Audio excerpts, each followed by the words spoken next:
Hey everyone, welcome to our G1 Step Review. So today we're going to review and recall some of the concepts and terminologies on persuasive communication. So for our review, I prepared questions. So pwede kayong magsagot while listening para mag-try nyo din if natatandaan nyo pa yung mga concepts of persuasive communication. Let's start. Question 1. To be considered a language, a system of communication must meet specific linguistic requirements. Which of the following sets of components are essential for a system to be classified as a language? So, alin daw dito yung makakonsider natin na three important requirements in order for us to consider a specific communication tool as a language? So, the answer is letter B, grammar, lexicon, and phonology. So these are the important components for the structural foundation of a language. So therefore, we cannot consider a specific communication tool as a language without these three: the grammar, the phonology, and then the lexicon or vocabulary. So when we say grammar, it refers to the rules for organization. Lexicon or vocabulary refers to the words, and then phonology refers to the sound system. Question 2. Maria grew up in a household where Spanish was spoken daily, and she picked it up naturally as a child without formal instruction. Her friend David is currently enrolled in a university where he studies Spanish grammar rules and memorizes vocabulary lists every night. Which linguistic concepts best describe Maria and David's experiences? So dito si Maria, she was exposed sa Spanish language kasi ito yung ginagamit sa kanilang bahay. O si David naman, siya ay nag-take ng course sa isang university just to study yung Spanish language. So, what do you think is the linguistic concept na nag-exist or linguistic concepts na nag-exist dito sa ating scenario? The correct answer is the letter C. Maria is experiencing language acquisition while David is experiencing language learning. Now, what's the difference between language acquisition and language learning? Language acquisition, it is innate and subconscious. Therefore, since you are exposed, you are immersed sa isang language, you naturally acquire, you naturally learn the language. So, kahit wala kang formal instruction, kahit wala kang conscious awareness sa pag-aaral ng language, natututunan mo siya. Now, in language learning naman, this is conscious and formal process wherein, since ito ay conscious, it is intentional. So, you need to study language possible sa isang academic institution or sa isang classroom environment.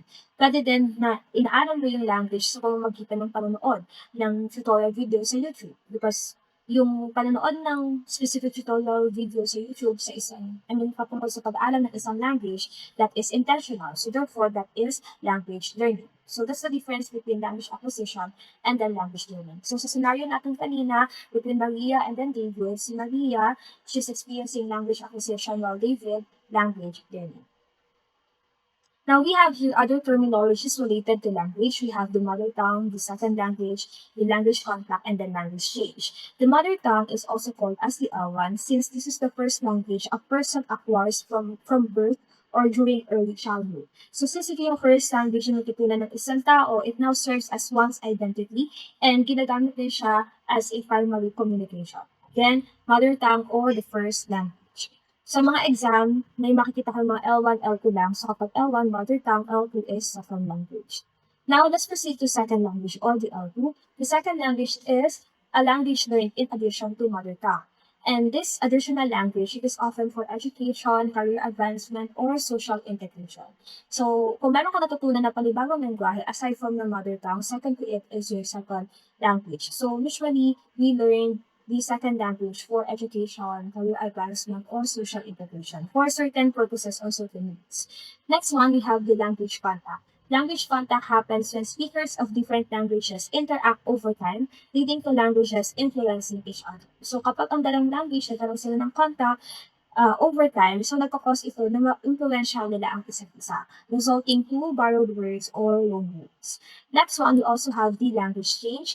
Ang language change, it is a natural process wherein ang specific language, it undergoes a certain evolutional process wherein may mga changes in terms of sounds, vocabulary, or grammar, perhaps due to social, historical, or environmental influences. So these are some of the language terminologies na pwede nating ma-encounter sa mga questions or concepts about language. Question 3. The term communication originates from the Latin words communis and communicare. What is the literal meaning of these words? What do you think is the correct answer? The correct answer for this question is letter B, to make common or to share. So ano ba itong communis and communicare nito? Now, the word communication, it is derived from the Latin adjective communis, meaning common, and the verb communicare, meaning to make common or to share. So therefore, when we say communication, it means to share, it means to make common. Question number 4. Communication is categorized into several primary classifications to help distinguish how and where it takes place. Which of the following is not one of these primary classifications? So communication, it can be categorized into different primary classifications. Which of the following do you think is not one of these primary classifications? So the answer is letter D, according to duration.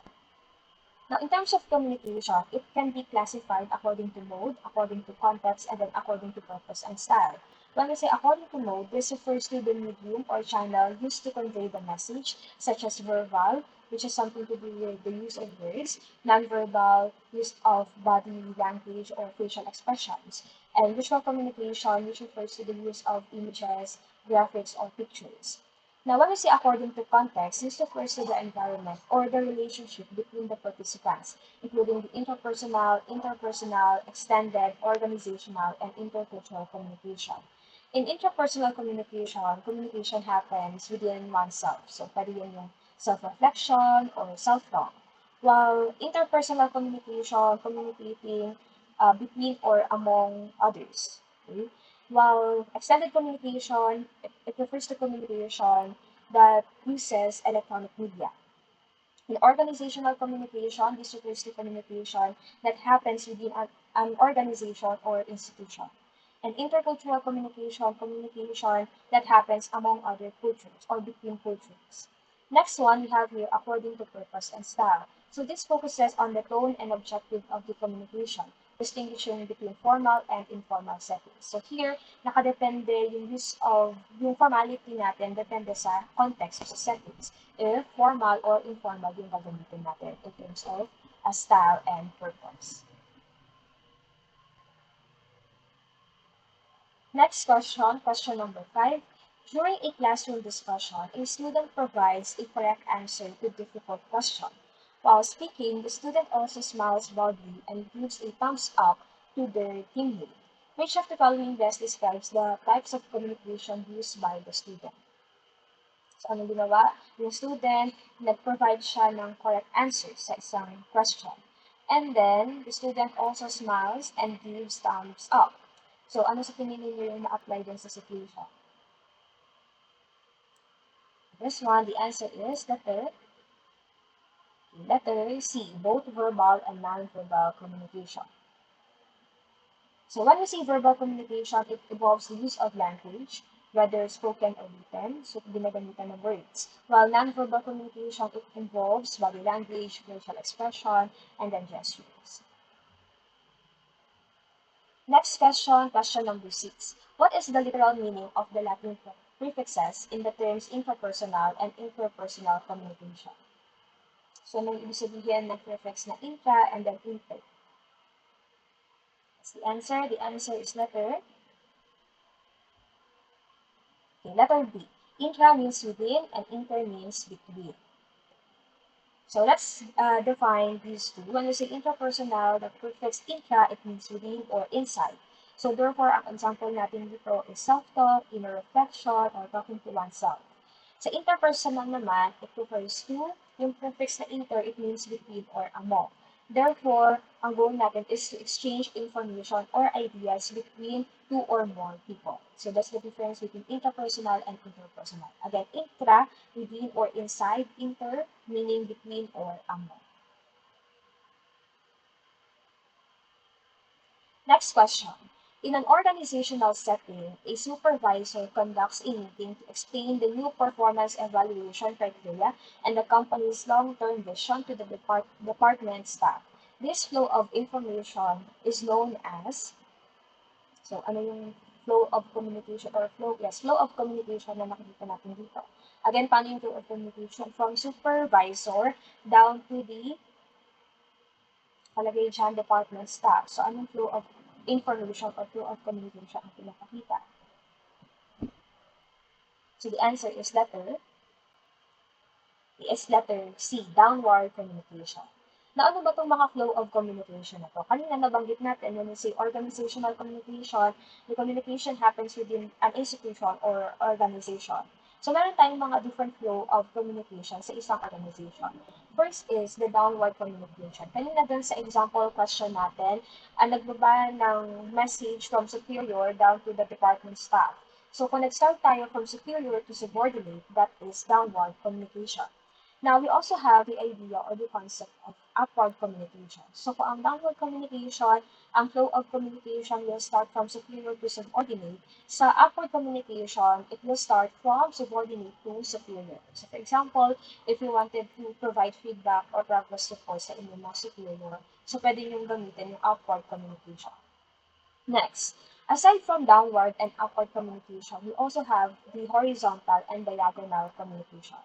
In horizontal flow of communication, the communication happens between colleagues at the same level. So, ang communication kung ang isang speaker ay magbababa ng message, dapat same level niya. So, kung isa ay manager, pwede siya magbaba sa kapareho niyang mga managers din. While in diagonal communication or diagonal flow of communication, it happens between individuals at different levels and different departments. So dito, nagkakaroon ng communication kahit magkakaibang level kayo at kahit magkakaibang department kayo. So that is diagonal communication.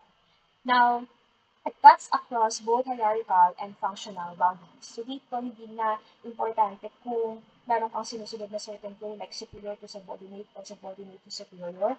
Kung meron kang kailangang i-rely na information sa different level or different department, sa diagonal flow of communication ay po pwede siya. So again, these are the communication flow. We have the downward communication, superior to subordinate. We have the upward communication from subordinate to superior. Horizontal communication, same level. And the diagonal communication, different level, different departments. Question number 8. Which communication model is often called the mother of all models? Because it introduced the technical concept of noise as a factor that interferes with a message. So, ano kaya sa mga models na yan, ang kinoconsider natin as mother of all models. So, if yung meaning mo alam yung label ng isang model as mother of all models, tandaan mo lang yung distinct elements na meron yung isang model. So, just sa mga choices natin, alin ba dyan yung nag-introduce ng concept of noise? Now, the answer is letter C, Shannon-Weaver's model. So this is the sample model or sample communication process ng Shannon-Weaver's model. Ang Shannon-Weaver's model ang nag-introduce ng noise, and it is considered as linear path from transmitter to receiver. So, ang pinaka-unique characteristic ng Shannon-Weaver is it introduced the concept of noise na hindi naman natin makikita dun sa ilang pang mga models sa ating mga choices. Kay Aristotle naman, ang model niya is nagpapakita ng flow from speaker, message, and then the audience.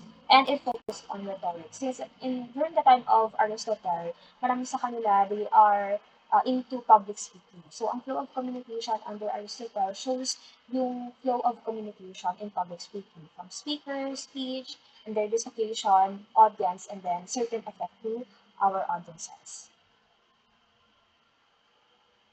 We also have the Laszlo's communication model. Ang natandaan nyo lang sa Laszlo's communication model is yung 5 W's. Who says what in which channel, to whom, and with what effect. Yung 5 W's, ang concept na yun ay kay Laszlo. Siya yung nag-introduce ng 5 W's na.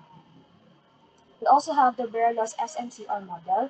May mga references na ang tawag lang sa kanya ay SMCR model. So kapag SMCR, that is Berlow's model.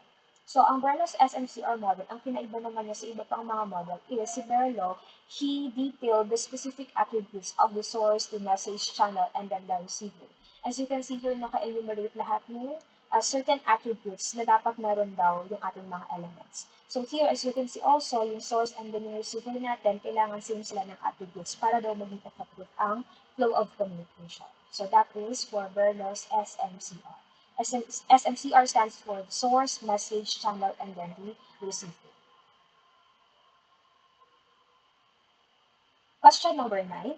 A team leader needs to address a sensitive conflict between two employees that involves high emotions. To ensure the message is conveyed with empathy and to minimize the risk of misinterpretation from missing nonverbal cues, which modes should be prioritized. So, sa context na to, ang team leader kailangan na mag-address ng certain conflict between sa dalawang ng employees.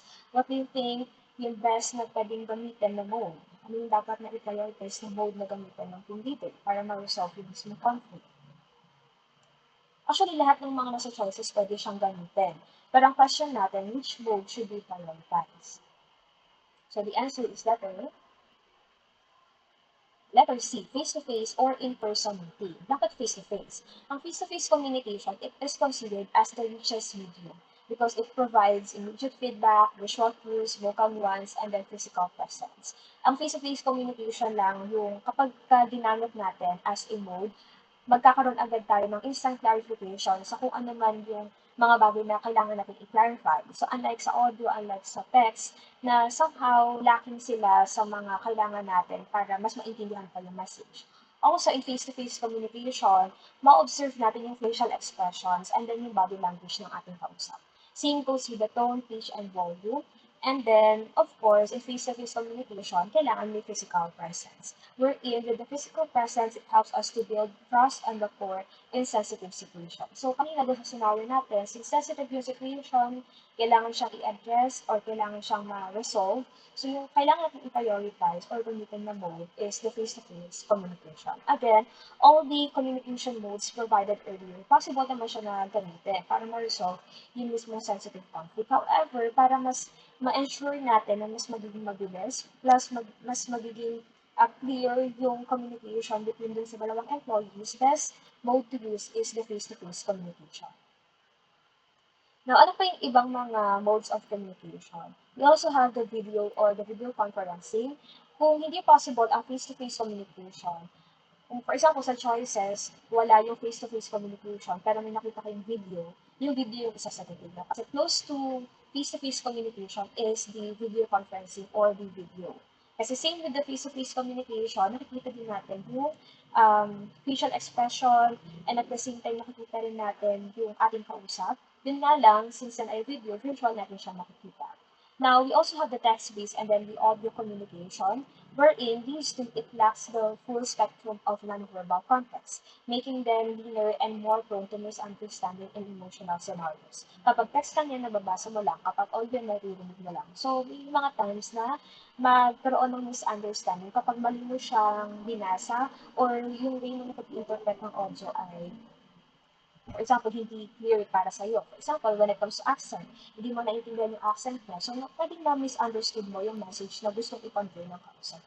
So, again, we have four modes of communication. We have face-to-face, video, audio, and then the text-based communication mode. Again, kapag sa choices wala yung face-to-face, i-consider po natin yung video or video conferencing. Next question, question number 10. During a global webinar, a participant struggles to understand a speaker who uses complex technical jargon and unfamiliar idiomatic expressions. Simultaneously, the participant's internet connection is unstable, causing the audio to cut out.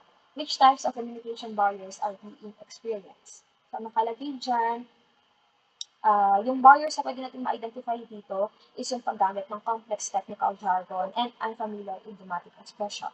Another barrier is yung pagkakaroon ng unstable internet connection. So, with those barriers, sa tingin ninyo, ano yung makakonsider natin na communication barrier dito sa ating scenario? The answer is letter A, semantic and physical barriers.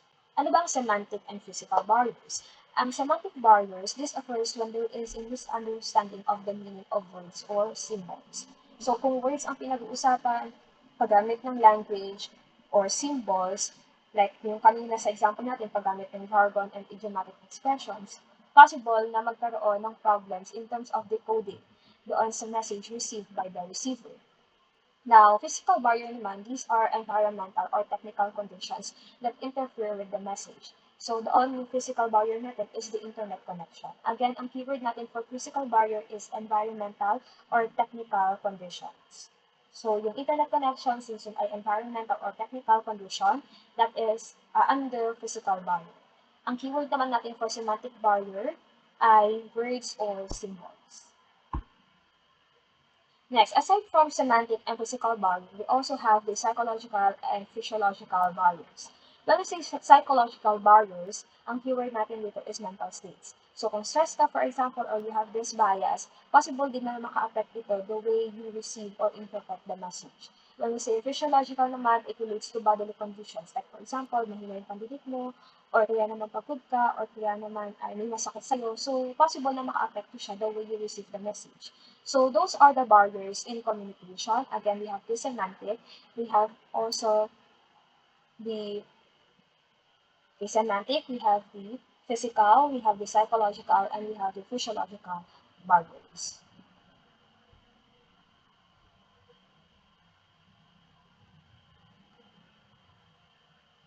Next one, question 11.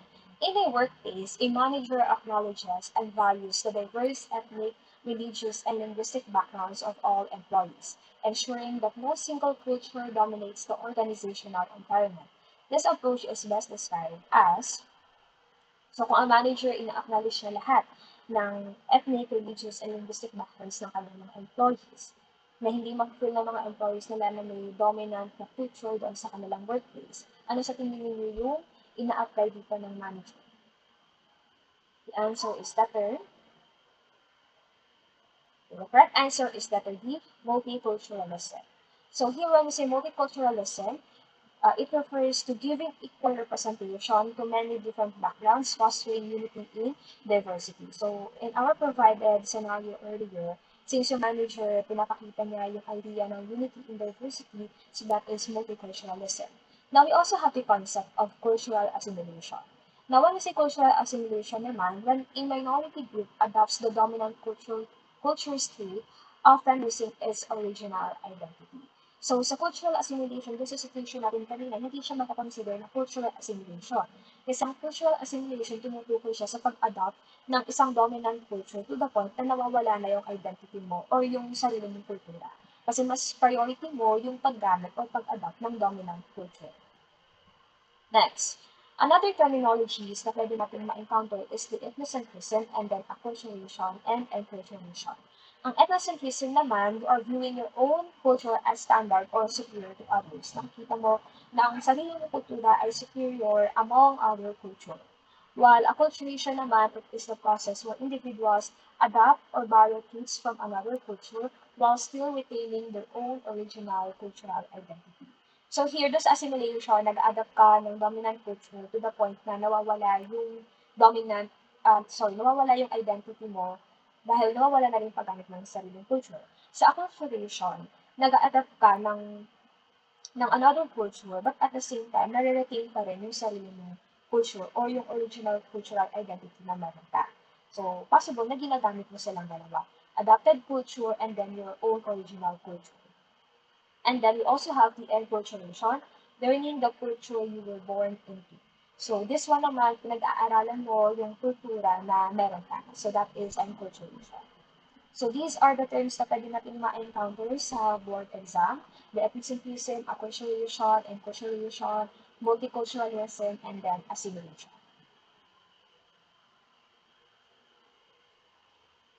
Next question. A traveler observes a traditional funeral rite in a foreign country that involves loud wailing. So, malakas yung pag-iyak or hagulgol. Instead of viewing the practice as incorrect or weird compared to their own quiet traditions, they seek to understand the meaning it holds within that specific society. So, this attitude represents one. So, tingin niyo ano yung represent ng traveler dito as he or she observes a certain traditional funeral rite, not as an incorrect or weird compared sa kanilang tradition, but view o tinignan niya yung culture na ito based doon sa mismong culture na meron ng isang country na pinuntahan niya. So the answer is letter C, cultural relativism. Dito sa situation na to, di naman natin masasabi na ethnocentrism kasi sabi na natin kanina, ethnocentrism has something to do with viewing your own culture as superior to other culture. Ang xenocentrism naman at ang cultural imperialism ay hindi rin naman connected. So, tingnan natin kung ano ba ang cultural relativism. Ang cultural relativism, it is the principle of understanding a person's beliefs and practices from the perspective of their own culture. So, tinitignan natin yung kultura ng iba, hindi based sa sarili nating view of culture, but based doon sa perspective ng kultura ng bansa na yun. So, doon kanina sa example scenario natin, tinignan niya yung funeral rite na practices, hindi sa lens or view na meron siya sa kultura nila, but based sa kung ano yung perspective ng bansa na yun sa culture na meron sila. So, it encourages objectivity and is vital for successful intercultural communication. Next one, we have the ethnocentrism. So, hindi siya kasi, ang ethnocentrism, tumutukoy siya sa pag-view ng sarili ng culture as superior sa iba pang mga culture. Ang xenocentrism naman, you are focusing doon sa preference mo for products, styles, or ideas of someone else's culture rather than of one's own. So, if you have this preference sa ibang mga products na hindi gawa sa sarili mong bansa o sarili mong culture, ang pinapractice mo is xenocentrism. Next one, question 13. Intercultural communication is an umbrella term for various interactions, which sometimes specifically refers to communication between members who share the same cultural background. So, ang keyword natin dito, underline natin yung word na same cultural background. Kanina, dinefine natin yung definition ng prefix na intra and then inter. So, dito, when we say same, ano sa tingin ninyo yung pinaka nag ano sa tingin niyo sa mga choices natin ang nag-refer sa term na same? The same cultural, so ibig sabihin within, di ba? Within cultural background. So, anong sagot natin? Answer is letter A, intracultural communication. Bakit intercultural communication? Because when we see intercultural communication within the same culture. So, lahat sila ay inter. So, when we say inter, between or among. Interracial, between different races. Interethnic, between different ethnic origins or heritage. And international, different nations or countries. So, same culture pinag-uusapan, communicating within the same culture that is intracultural. Next question 14. During a business negotiation, a representative from Switzerland, a culture that values directness and explicit instructions, feels frustrated with a partner from Japan who relies on silence and subtle gestures to convey a no. This misunderstanding is a classic example of a clash between, sa tingin ninyo, alin dyan yung culture, type ng culture na pinapakita dito sa ating scenario. Answer is letter C, high context versus low context culture. Dito sa ating scenario, pinapakita is yung pag-convey ng message. Sa Switzerland, kadalasan dito yung culture ay direct yung mga tao, so explicit ang kanilang instructions. While dito naman, yung isa, yung partner daw is from Japan, wherein he or she relies heavily doon sa gestures or kaya naman silence. Okay? Now, let's define ano ba itong mga klaseng culture na to. At bakit high context versus low context yung pinapakita ng scenario natin kanina. So, dito, when we say high context, so example ng high context culture natin ay ang Japan. So, ang high context at ang low context culture, pinapakita nila yung culture when it comes to conveying message. Ang high context culture, when it comes to conveying message, much of the information is internalized in the person or the physical context. Now, the communication is indirect and reading between the lines is essential. For countries na nagpa-practice ng high context culture, kadalasan, they rely heavily sa mga non-verbal cues or non-verbal communication because in terms of communicating their message, they are indirect. So, you need to read between the lines para maintindihan mo sila. Also, for those countries na may high context culture, kailangan ang bansa or ang specific place ay merong intact na culture. Kasi mas madadalian na I mean, madali para sa kanila na magkaintindihan kahit non-verbal cues yung ginagamit nila kasi intact yung kanilang culture. At ang example nga natin dito is yung country na Japan. Next one is the low context culture. Ang example natin dito ay ang Switzerland. So dito, kadalasan ang mga tao in terms of conveying their message, they are explicit or they rely doon sa paggamit ng words. And communication must be direct and detailed. So magkabaliktad yung high context and low context culture.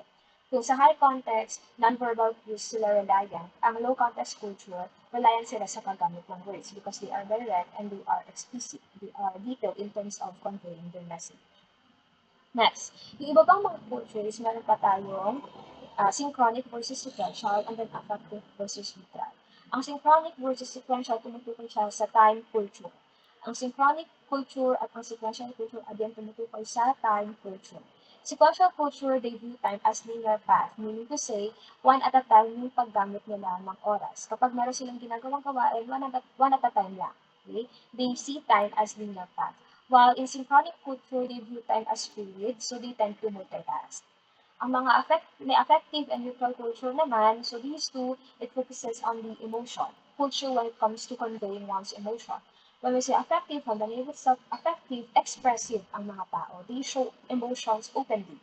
While those countries na mayroong neutral cultures, they keep their emotions private and controlled. Pero hindi naman natin masasabi na yung mga neutral cultures ay cold culture kasi normal naman sa isang neutral culture na ganun yung way nila ng pag-express ng kanilang emotion. Private and control. Next one, next question. So again, meron tayong different cultures when we are communicating. So kailangan natin siyang i-consider. The high context versus low context culture. May kinalaman siya sa message. The sequential and synchronic culture. May kinalaman sa time. And then affective versus neutral na may kinalaman sa emotion. So yun yung mga kailangan daw natin i-consider when we are communicating across different cultures. Question number 15. During a meeting, a manager tells an employee to take care of the problem. The employee thinks this means to ignore it, while the manager meant for them to fix it immediately. This confusion caused by a word having multiple interpretations is known as, so this one, yung interpretation ng manager at ang interpretation ng employee ay magkaiba. So sa tingin ninyo, anong klaseng misunderstanding ang nag-cause dito sa ating scenario? Anong specific misunderstanding ang pinapakita ng scenario na ito? The answer is letter A, language related due to ambiguity. So, we have different sources of misunderstanding. So, doon sa situation natin kanina, since iba sila ng interpretation, doon sa sinabi ng manager, iba yung interpretation ng manager doon sa sinabi niya, iba din yung interpretation ng employee. Sa sinabi ng kanyang manager, we can say na mayroong ambiguity na may kinalaman sa language. So, language-related source of misunderstanding where a word or phrase has more than one meaning, leading to different interpretations. So, dito, dahil magkaiba sila ng interpretations, hindi malinaw, medyo naging unclear yung intention ng message or yung meaning ng message, therefore nag-cause siya ng misunderstanding. Next one, the performance related. Actually, dito sa language related, pwede din siya kapag ang isang situation pinakita niya na dahil magkaiba sila ng language, hindi sila makaintindihan, so possible ma-understand ng language related na source of misunderstanding. Or kaya naman language related kapag gumagamit ng certain dialect or regional dialect, isang tao hindi siya aware dun sa kung ano yung ginagamit na dialect ng kanyang kausap, possible din siya na-under sa language-related na misunderstanding. Next one, we also have the performance-related misunderstanding. So dito naman, may kinalaman siya sa delivery. Example, slurred speech or poor body. Pag may kinalaman sa delivery ng message at nagkaroon ng hindi pagkakaintindihan, so that is performance-related. Next one, we also have the gaps in world knowledge. So this one naman, it refers to a certain misunderstanding when the receiver lacks the general factual background to understand the message. So kung walang alam yung receiver or kaya naman yung mga communicators doon sa certain subject or topic na pinag-uusapan, kapag di niya yun naintindihan, dahil wala siyang factual background or information doon sa topic na pinag-uusapan, ang source of misunderstanding natin ay gaps in world knowledge. while local context has something to do with the insider information. So ito yung mga usap-usapan na nag-exist lang within local area or specific na country or specific location. For example, kung merong pinag-uusapan yung dalawang Pilipino and then may friends sila na American, tapos yung pinag-uusapan nila is nag-exist lang sa mismong Pilipinas, like specific situational norms na nag-exist lang sa Philippines, and then yung American na kaibigan din nila is hindi makasunod dun sa pinag-uusapan, meron tayong source of misunderstanding in terms of local context. Kasi meron siyang lack of knowledge sa insider information. Yung dalawang Pilipino, nagkakaunawaan sila. So, possible na yung American, hindi niya mag-gets kasi yung pinag-uusapan ng dalawa is may kanalaman lang sa mga pangyayari or practices in the Philippines. Next one. So again, those are the sources of misunderstanding na pwede natin i-consider in order for us to address yung concerns natin in communication. Question number 16. Which of the following sentences best demonstrates the use of gender-neutral language to avoid bias? Now, in communication, isa din sa mga dapat natin pinapractice is the use of gender-neutral language. Kasi ang gender-neutral language, it promotes unbiased use of the language. So here, sa tingin ninyo, alin sa mga sentences na to ang nagpapakita ng gender-neutral language? The correct answer is letter C. Each flight attendant is responsible for their assigned cabin. So yung A natin, yung gender bias natin dyan is the word congressman. Sa letter B naman, yung manpower. At sa letter D, yung lady doctor. Sa letter C, we use flight attendant instead of stewardess kasi mas gender neutral ang word flight attendant kaysa sa paggamit ng stewardess. So we have the gender-neutral language and we also have the gender-biased language. Doon sa question natin earlier, yung choices na A, B, and D, they show gender-biased statements. Now, gender-neutral language, it aims to eliminate bias by using terms that do not assume a specific gender. Okay? So, ito yung mga words or gender-neutral language. Kumbaga, tumutukoy siya sa mga terms or words na iniiwasan natin makapag-mention ng specific na gender. So, instead of using stewardess, tayo ay gumagamit ng flight attendant. Yung stewardess na kadalasan, pag binabanggit natin yung term na yun, ang una natin naiisip ay babae. So, gamitin daw natin yung term na flight attendant. Now, sa gender bias naman, we have congressman. So, kung gagamitin natin yung congressman, better kung gagamitin na lang natin yung term na representative kasi magiging gender neutral na siya. Instead of using the word manpower, let's use the word workforce. And then instead of lady doctor, pwede namang doctor naman. Okay? So that's the differences between gender neutral and gender biased language. Question 17. Who is the linguist most notably associated with the World English's paradigm and the model of the three concentric circles? The answer is letter A. Raj Kachru. So this one, si Kachru, he is the primary proponent of World English. So he developed the three concentric circles in order for him to challenge yung idea that there is only one correct version of English. So he conceptualized the three concentric circles in order to challenge the idea that there is only one correct version of English. So sa kanyang three concentric circles, mayroong inner, outer, and then expanding circles. And itong mga circles ito, pinapakita niya kung paano ginagamit ang English sa iba't ibang mga bansa. So, may mga bansa na ginagamit ang English as their native language, may mga gumagamit ng English as second language, at may mga bansa rin naman na gumagamit ng English as foreign language. Question 18. According to Braj Kachru's model of world Englishes, which of the following circles includes countries like the Philippines, India, and Singapore, where English is used as a second language due to historical colonial influence? May mga na-mention ditong mga countries such as Philippines, India, and then Singapore. So, ang Philippines, sa tingin niyo, saan siyang circle na kabilang? Inner, outer, expanding, or central circle?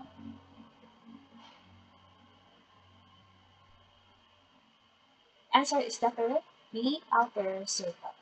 So, ano ba yung three concentric circle na to? Ganito yung itsura ng three concentric circles. We have the expanding, the outer, and then the inner country.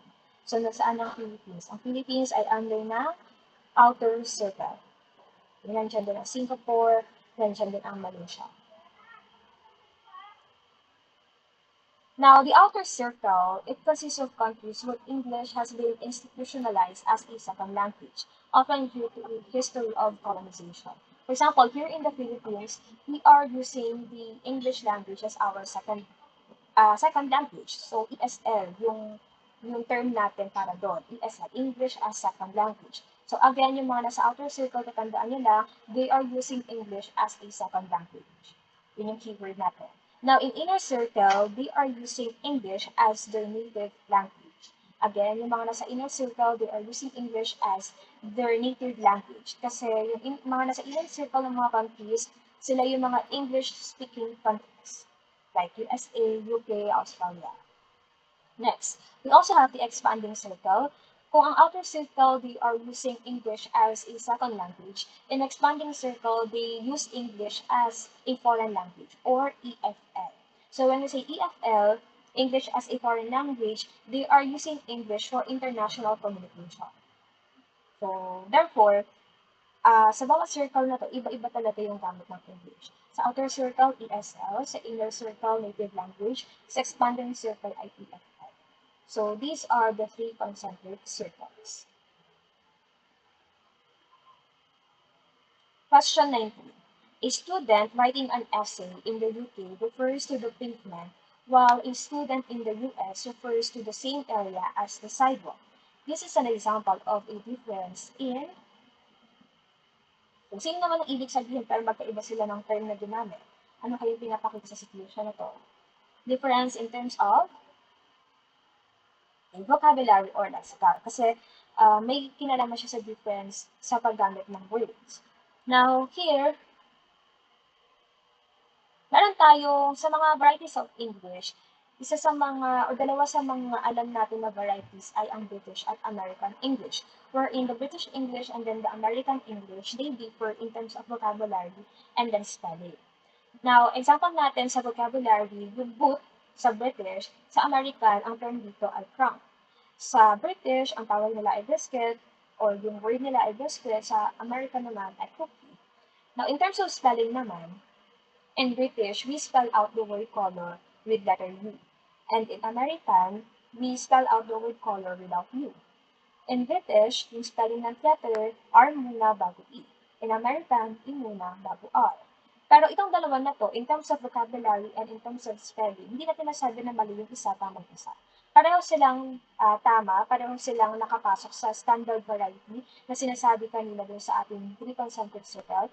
So dito, they both provide or they both perform norm-providing versions of English. So therefore, di natin masasabi na mali yung isa or tama yung isa. Okay?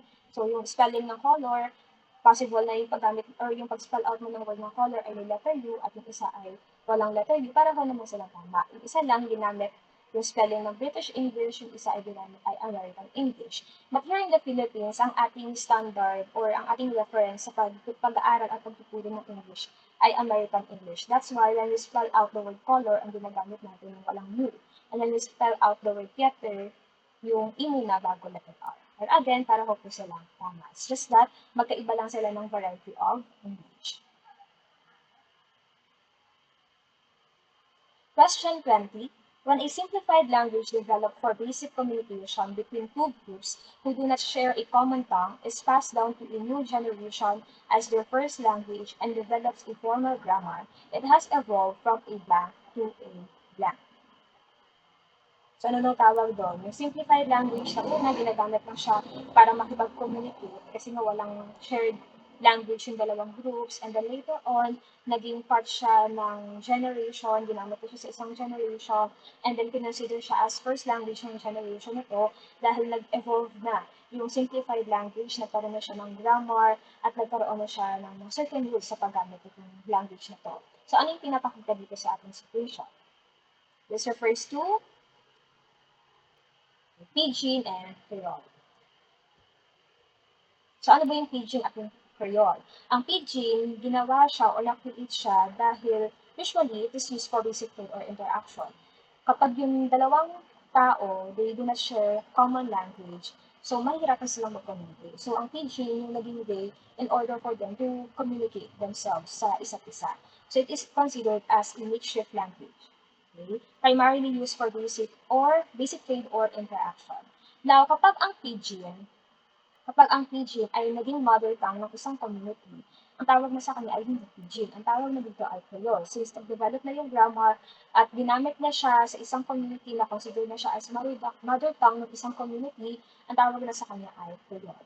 Now, sa Creole, it gains expanded vocabulary and more complex grammatical rules. Hindi na lang siya basta na-inventong language para makapag-communicate sa ibang mga speakers kung hindi kayo share ng common language. Pero dito sa Creole, na-consider na siya as a mother tongue of a community. So kapag kaganon, hindi na siya pidgin, kundi Creole.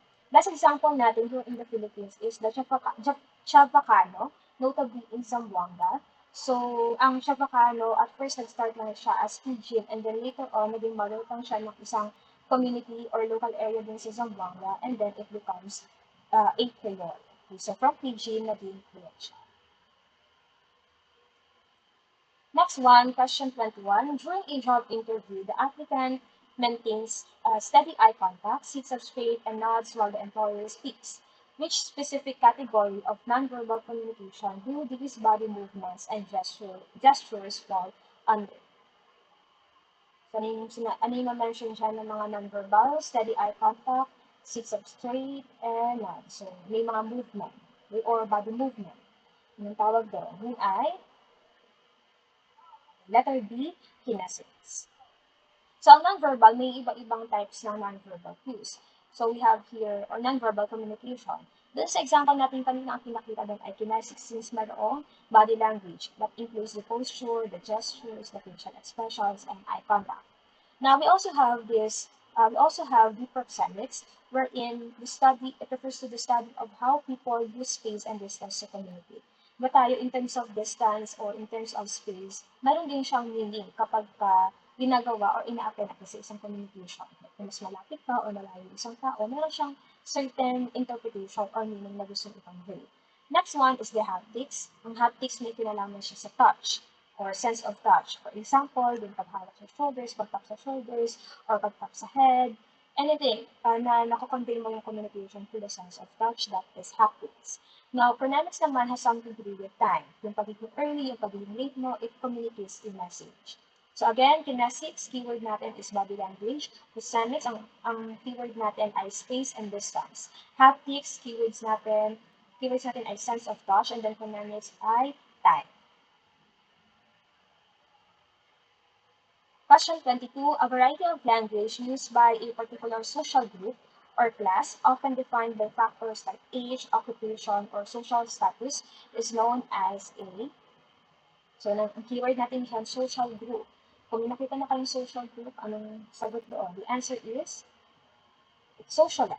Why socialite? When you say socialite, it refers to a social dialect na ginagamit ng specific social groups. For example, mga teachers, kung pinag-uusapan natin ay about lesson plan, mga domains like affective, psychomotor, cognitive. So, yung mga terminologies na yun about lesson plan, possible na iba yung definition niya sa atin as teachers, iba din naman sa ibang mga professions.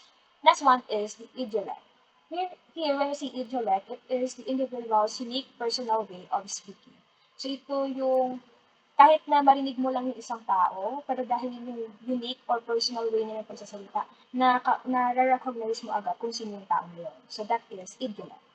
Next one, we also have here, example natin ng idiolect, pwede sila Mike Enriquez, sila Chris Aquino. They have this unique way of speaking, baka kahit nakapikit ka, kahit hindi mo sila nakikita, alam mo sila yun. Okay? Next one, we have the regional dialect. When we say regional dialect, it refers to variations of language that are specific to a particular geographical area or region. Okay? Kung nag-exist yung mismong varieties of language nito sa specific region, that is regional dialect. Register naman level of formality na ginagamit natin depende sa context, depende sa situation. Kapag kausap mo yung boss mo, iba yung level of formality na ina-apply mo in communication. At iba din naman when you are speaking with a friend. So that is registered. Next, a law student is required to recite a specific section of the Philippine Constitution during an oral examination. The student must deliver the text exactly as it is written, without any variations. According to Martin Hughes' classification, which language register is being utilized?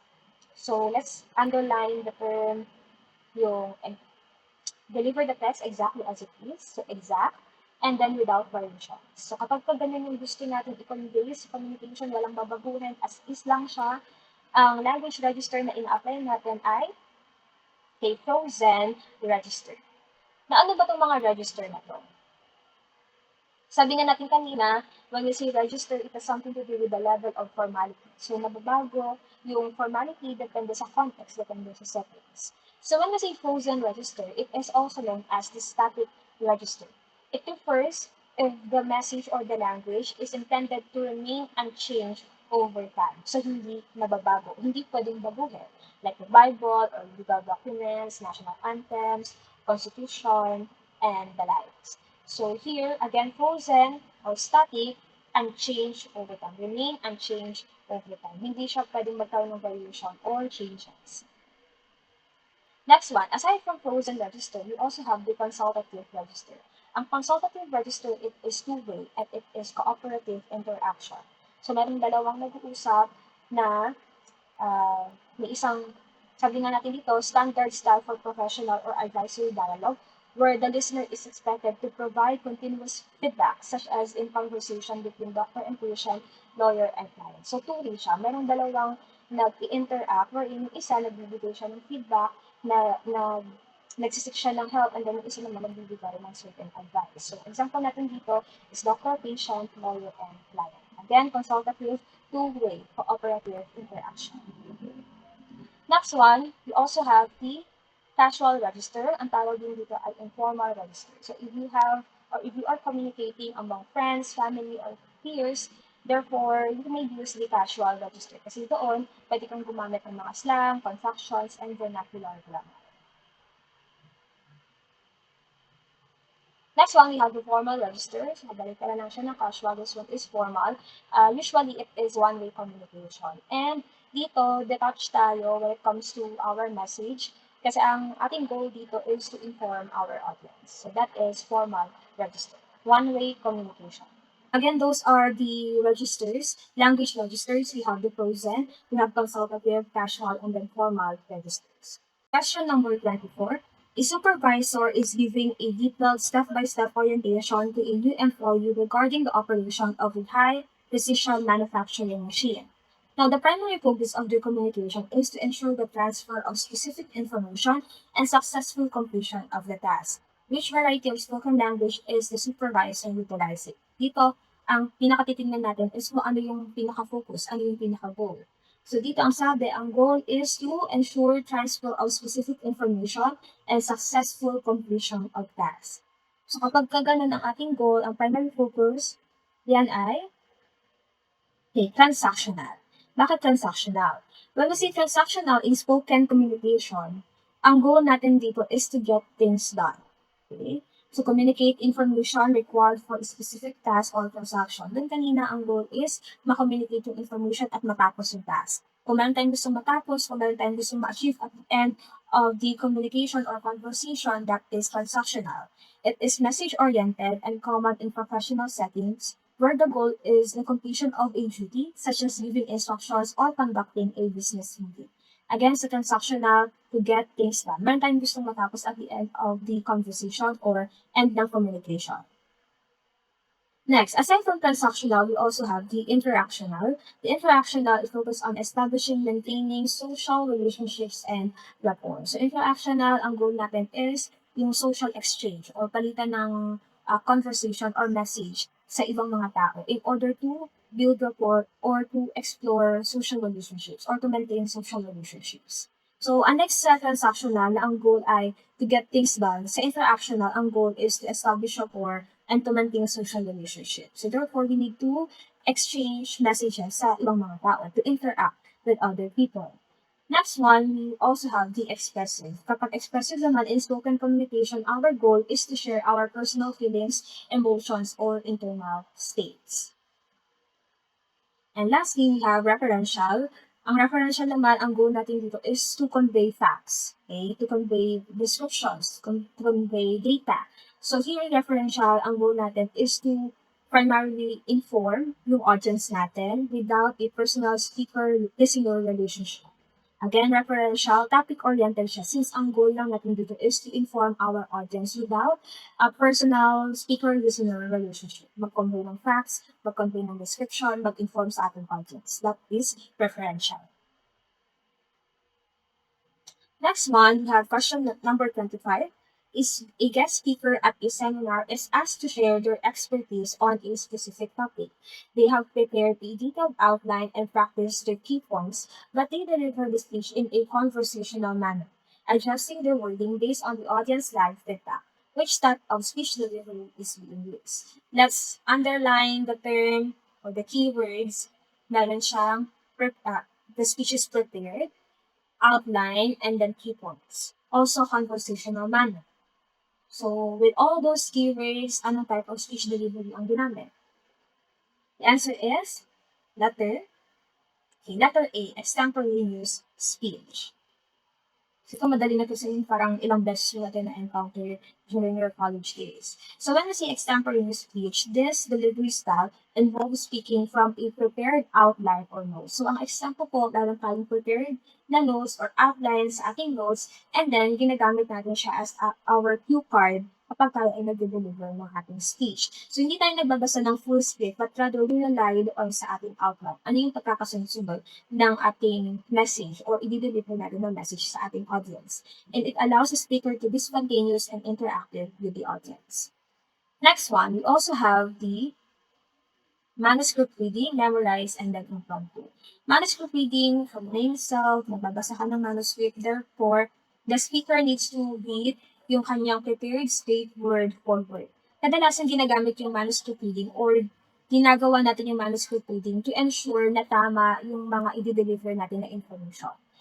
So, kailangan dyan, word for word ang pag-deliver ng message. Memorized speech naman, this involves reciting a speech entirely from memory. So, kailangan memorize mo siya, maalala mo siya when you deliver your speech.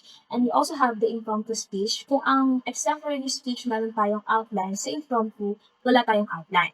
Also, sa extempo, somehow meron tayong preparation. But in impromptu speech, we have detailed to low advanced preparation. So, kailangan dito, spontaneous speech lang. Once binigyan ka ng topic or nag-ask ng question sa'yo, you need to answer it right away. So, wala kang preparation, detailed to low advanced preparation.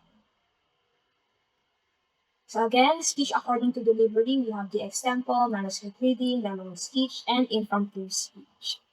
Next question, number 26. A newly hired administrative assistant is asked to prepare a document that serves as the official record of discussions, decision made, and action items during a department meeting.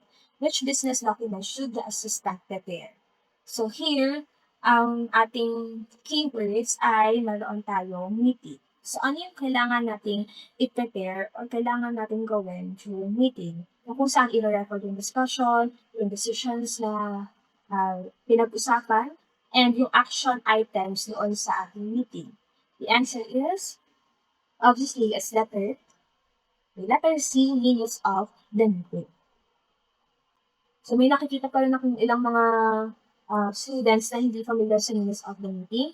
So when we say minutes of the meeting, this refers to the official written record of a meeting. So dito sa minutes of the meeting, you're not just taking note kung anong oras na tapos, anong oras na start, ilang minutes yung meeting, hindi. Here sa minutes of the meeting, we document everything, the attendance, the agenda, the key discussions, ano yung naging decisions, ano yung mga actions na kailangan gawin for future reference. So that is minutes of the meeting.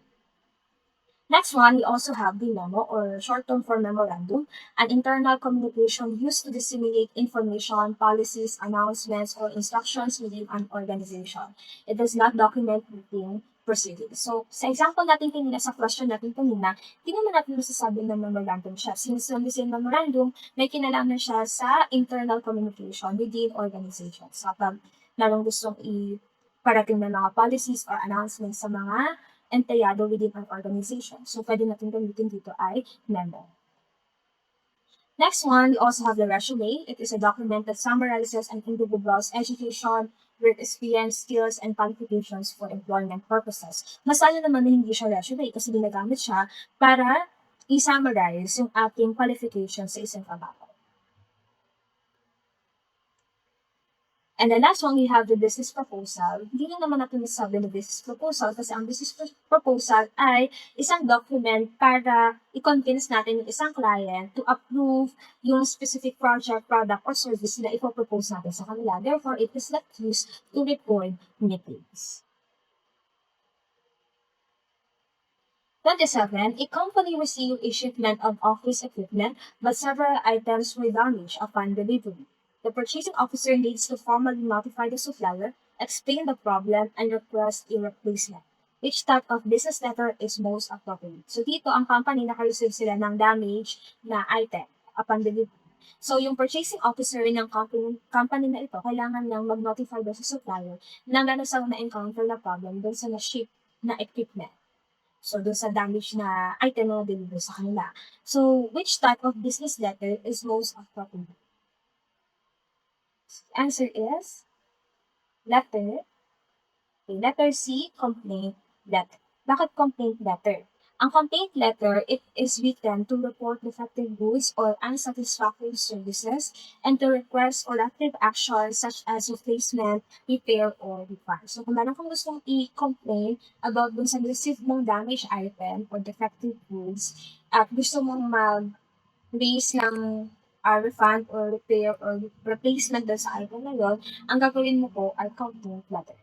Next, bakit hindi pwede ang inquiry letter? Ang inquiry letter ay sinusulat natin kapag meron tayong gustong i-check or i-inquire na products, services, or policies before tayo mag-come up na bilhin ito or before tayo mag-come up sa isang decision.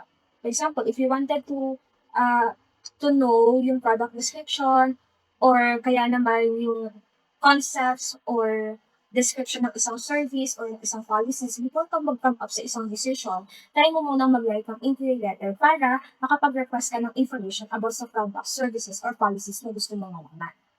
Next one. So therefore, ang inquiry letter, hindi siya para mag-forward ka ng iyong concern about sa damage na item.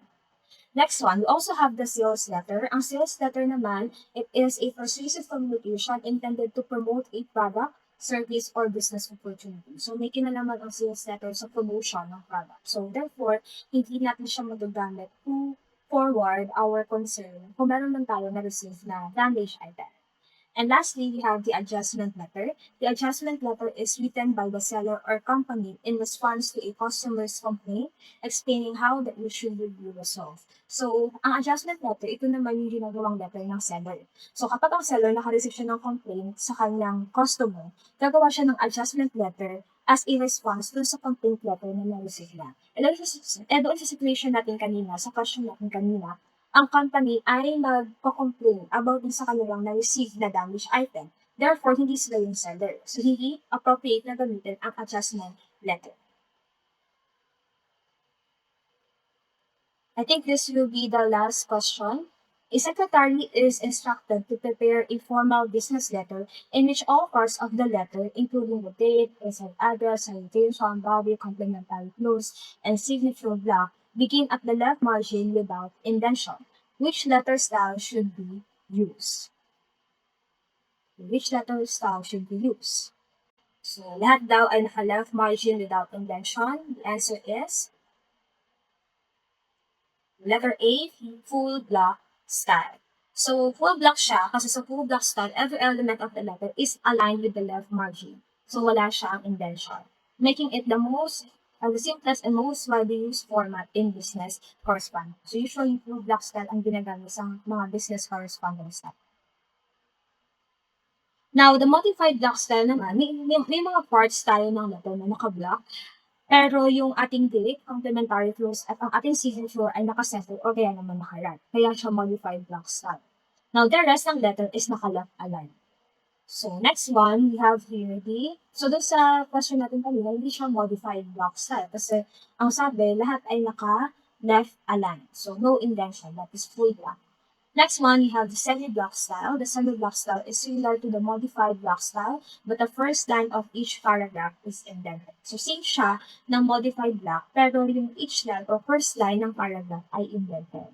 Doon sa modified block, may part doon na naka-block siya. So, therefore, yung part na yon ay hindi naka-indent. Dito naman sa semi-block style, parang same lang siya ng modified block style, pero yung first line ng bawat paragraph ay indented. We also have the simplified style, wherein the simplified style omits the salutation and complementary clues and often uses a subject line instead, making it less common for routine business correspondence. So, ang simplified style naman, hindi siya masyadong ginagamit kasi may mga naunit na part na doon sa letters, such as the salutation and then the complementary clause. So, we have here the example ng mga letter styles, the full block, the modified, and then the semi-block style. Full block natin left aligned, modified natin, and then semi-block. So that concludes our step GE1 review. And I hope that you learned something from our discussion and from the questions na na-provide ko kanina. I hope na nakapagsagot kayo at na-try niyo kung nare-recall niyo pa ba yung mga terminologies na meron dito sa subject ng purposes communication. And for your assessment, kindly rate na lang po sa inyong assessment and review all the important notes and key points na meron po dito sa ating review. Thank you so much for listening. Have a nice day, everyone.